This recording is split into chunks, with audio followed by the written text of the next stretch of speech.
Friends, welcome to ज्ञान यार। दोस्तों अभी फिलहाल में बहुत ज्यादा वायरल एक फीवर चल रहा है दोस्तों, एक बुखार बहुत ज्यादा चल रहा है। हर व्यक्ति को हो रहा है ये चीज।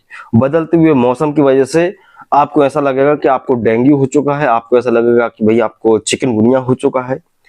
एक बहुत ज्यादा वायरल बुखार चल रहा है। इसी के बारे में समझेंगे कि भाई इसके सिम्टम्स क्या होते हैं, इससे बचना कैसे और इसका ट्रीटमेंट क्या हो सकता है। सब कुछ जानेंगे इस वीडियो में, तो वीडियो को आप पूरा देखिएगा। पूरी जानकारी के लिए समझते हैं इस वायरल फीवर को। दोस्तों अगर बात की जाए इस वायरल फीवर की, तो लगता है ऐसा है कि भाई डेंगू है, और जब आप जांच कराने जाते हैं तो डेंगू नहीं निकलता है। कई बार हो सकता है कि प्लेटलेट्स का काउंट आपका कम हो जाए, लेकिन वो डेंगू नहीं होता है। और डेंगू तो आप ऑलरेडी जानते हैं कि भाई डेंगू कितनी खतरनाक बीमारी होती है।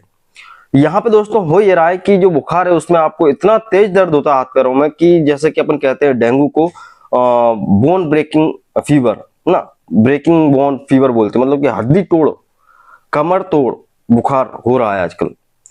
महिला पुरुष बच्चों किसी को भी हो रहा है। बदलता हुआ मौसम दोस्तों इसके लिए रिस्पॉन्सिबल है, और दूसरा मच्छर। ठीक है, तो ये जो वायरल की अगर बात किया दोस्तों, डेंगू के अलावा जो वायरल हो रहा है, लगता डेंगू जैसा है लेकिन डेंगू नहीं है। इसमें बेसिकली ये 5 से 6 दिन में अपने आप ठीक भी हो रहा है। अगर आप प्रॉपर ट्रीटमेंट लेंगे तो अपने आप ठीक भी हो रहा है। और इसके सिम्टम्स की अगर बात किया दोस्तों, तो सबसे बड़ा सिम्टम यही है कि भाई आपको अचानक से बहुत तेज बुखार आएगा। इतना तेज आएगा कि आप कहोगे कि अब क्या हो गया। और जैसे ही आप कुछ गोली वगैरह खाते हैं, दवाई, तो आप बिल्कुल नॉर्मल हो जाते हैं, बिल्कुल नॉर्मल। और 1-2 घंटे बाद फिर से अचानक से तेज बुखार आने लगता है, सर दर्द होने लगता है बहुत तेज, बॉडी पेन होता है, इवन खांसी भी चल रही कई लोगों को। ठीक है, बॉडी टेम्परेचर बहुत ज्यादा बढ़ जाता है, और ठंड बहुत ज्यादा लग रही है। अब जब ठंड लगती है तो आदमी सोचता है कि यार कमजोरी, थकान, ये सारी चीजें हो रही हैं, तो सोचते हैं कि भाई कहीं ना कहीं ये मलेरिया तो नहीं। और जब आप मलेरिया टेस्ट कराने जाते हैं तो बहुत ज्यादा चांस है कि वो मलेरिया नहीं है। तो ये एक वायरल फीवर दोस्तों, ये कई चीजों के द्वारा हो सकता है, कई सारे कारण हो सकते हैं इसके। जैसे कि पहला तो हो गया आपका इन्फ्लुएंजा का वायरस। इन्फ्लुएंजा एक प्रकार का ऐसा वायरल रोग है दोस्तों जिसमें आपके फेफड़े इफेक्ट होते हैं। आपको सांस लेने में तकलीफ होना, खांसी होना, बलगम जमना, या रनिंग नोज, स्टफी नोज, ये सारी चीजें होती हैं इन्फ्लुएंजा वायरस में। लेकिन वो भी नहीं होता कई बार। और डेंगू आप जानते ही हैं, ठीक है ना, मच्छर के काटने से होता है। मलेरिया भी मच्छर के काटने से होता है। एक राइनो वायरस होता है दोस्तों, ये भी एक बहुत बड़ा कारण हो सकता है। सो खैर ये मिक्स इन्फेक्शन हो सकता है, और जो आपको हो रहा है वो एक वायरल इन्फेक्शन है दोस्तों। और ये फैलता कैसे है दोस्तों? फैलने के तरीके कई सारे हो सकते हैं।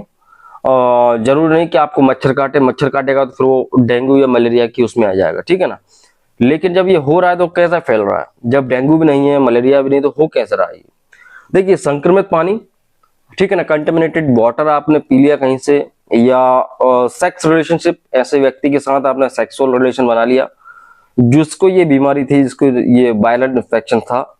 या दोस्तों कह सकते हैं खांसी, अगर आपके पास कोई व्यक्ति खांस रहा है तो भी आपको ये हो सकता है। और डायग्नोसिस की बात की जाए दोस्तों, तो इसमें आपको सीबीसी कराना रहती है, मलेरिया टेस्ट और प्लेटलेट्स का काउंट, ये सारी चीजें देखी जाती हैं, उसके बाद डिसाइड किया जाता है। तो बहुत ज्यादा आदमी भी डर जाता है और डॉक्टर भी सोचने में मजबूर हो जाता है कि भाई ये बीमारी है क्या। ठीक है, लग ऐसा रहा है डेंगू होगा, लेकिन डेंगू निकलता नहीं। सो ये एक प्रकार से आप समझ लीजिए कि वायरल फीवर है। और बहुत ज्यादा इसमें टेम्परेचर बढ़ जाता है बॉडी का, और ठंड बहुत ज्यादा लग रही है। तो ऐसी स्थिति में आपको घर पे नहीं रखना मरीज को, आपको लेके जाना है हॉस्पिटल। अब आती बात दोस्तों हॉस्पिटल की, तो भाई हॉस्पिटल में किस तरह से इसको मैनेज किया जाएगा, इसको समझ लेते हैं। देखिए दोस्तों, जो भी दवाइयां मैं बताता हूं आपको, एक आम आदमी के लिए बिल्कुल भी नहीं होती हैं। आपको खुद की मर्जी से कोई भी दवा, इंजेक्शन नहीं लगाना है। मेरे वीडियोस कुछ मेडिकल स्टूडेंट्स देखते हैं तो उनकी हेल्प हो सके, कुछ आरएमपी डॉक्टर्स देखते हैं तो उनकी हेल्प हो सके, इसलिए मैं ट्रीटमेंट भी बताता हूँ। सो खैर, हम फार्मासिस्ट हैं तो आपको दवाइयों की जानकारी जरूर देंगे दोस्तों। तो यहाँ पे इस स्थिति में सबसे बेस्ट है दोस्तों पैरासीटामोल। एस्पिरिन नहीं देना है। पैरासीटामोल 650 मिलीग्राम तक का टैबलेट आप दे सकते हैं दिन में 3 बार। बुखार बहुत हद तक कम हो जाएगा। जो हाथ पैरों में ज्वाइंट पेन हो रहा है वो कम हो जाएगा। ठीक है, साथ ही चाहे तो स्टेरॉइडल ड्रग जैसे कि डेक्सामेथासोन भी दे सकते हैं दोस्तों, जिससे आपके शरीर के अंदर इन्फ्लामेशन वगैरह को कम करता है। ठीक है, कफ सिरप की जरूरत नहीं पड़ती है, अपने आप ही ठीक हो जाता है कफ। ठीक है, आपको अगर खांसी आ रही है तो उसमें कफ सिरप की जरूरत नहीं पड़ती है। मेन चीज होती है दोस्तों यहाँ पे बॉडी को हाइड्रेट रखना। कई बार क्या होता है कि पानी की कमी से भी इस तरह के वायरल इन्फेक्शन हो जाते हैं, तो आपको IV फ्लूइड्स तो चढ़ाए ही जाएंगे। NS या DNS या RL, इनमें से जो भी आपके शरीर की कंडीशन होगी, टेम्परेचर, बॉडी ब्लड प्रेशर, इन सबको देख के लगाए जाएंगे बॉडी फ्लूइड्स। तो NS से ही काम चल जाता है। NS में आप कोई भी ऑर्डेंसिट्रोन या एसिलॉक इंजेक्शन डाल के इससे काम कर सकते हैं। बात आती है कि भाई यहाँ पे एंटीबायोटिक देना चाहिए नहीं देना चाहिए। देखिए, ये एक वायरल इन्फेक्शन है, ठीक है, वायरल फीवर है। कई बार आपको लगता है कि वायरल है तो ठीक है, तो एंटीवायरल ड्रग चलाना, तो ऐसा नहीं करना। कई बार ये मिक्स इन्फेक्शन हो जाता है कि हमारे शरीर में इतने दिन में बैक्टीरिया की ग्रोथ भी हो जाती है, तो सेफोडॉक्सिम या सेफ्ट्रियाक्सोन का इंजेक्शन अगर लगाया जाए इस टाइम पे तो वो बहुत इफेक्टिव होता है।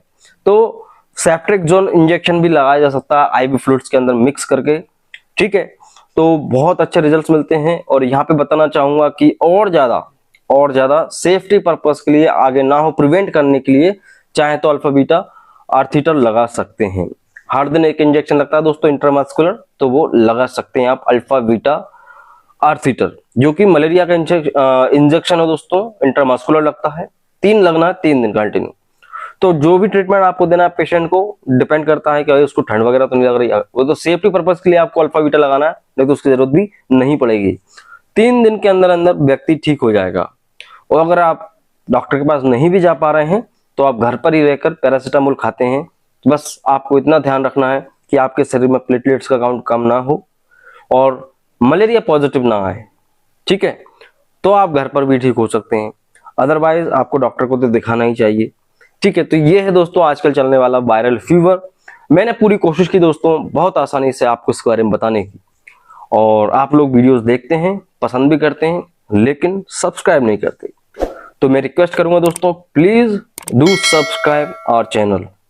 हमारे 2 चैनल और हैं दोस्तों, जिनको चाहे तो आप देख सकते हैं। असरदार आयुर्वेद, अगर आपको हर्बल वीडियोस चाहिए, हर्बल प्रोडक्ट के बारे में, घरेलू नुस्खे या कुछ होम रेमेडीज, इनके बारे में जानना है तो आप असरदार आयुर्वेद पे जा सकते हैं। और ब्लॉग देखना है, हम घूमने फिरने जाते हैं फैमिलीज को लेके, तो आप चाहें तो ज्ञानियत ब्लॉग्स को भी देख सकते हैं। फेसबुक इंस्टाग्राम पे हम हैं, तो हमें आप फॉलो भी कर सकते हैं।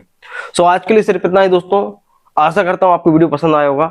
अच्छा लगा लाइक कीजिएगा, सब्सक्राइब कीजिएगा। मिलते हैं आपसे अगली वीडियो में। जय हिंद, वंदे मातरम।